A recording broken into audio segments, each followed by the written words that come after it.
show me my abilities. Abilities, okay, it shows you your abilities. What else? Okay, tell me about disadvantages, the bad things.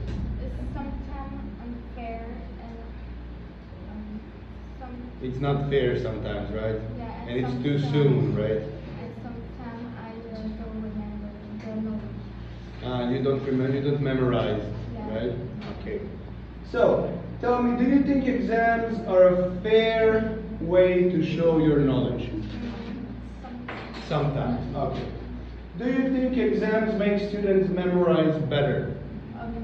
No? Why is that? It's too much knowledge to remember. Too many information, right? To remember, right? Okay. Can you tell me which types of exams do you like? Do you like written ones, speaking ones, or presentation ones? I like the writing textbooks. Why is that?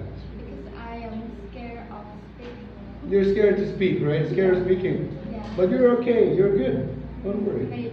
I was surprised when you said you don't like exams because you usually do exams good. You have good score, right? Maybe. Yes, I know you always have good score. Thank you, Lynn. What do you say? Thank you for listening and goodbye. Good job.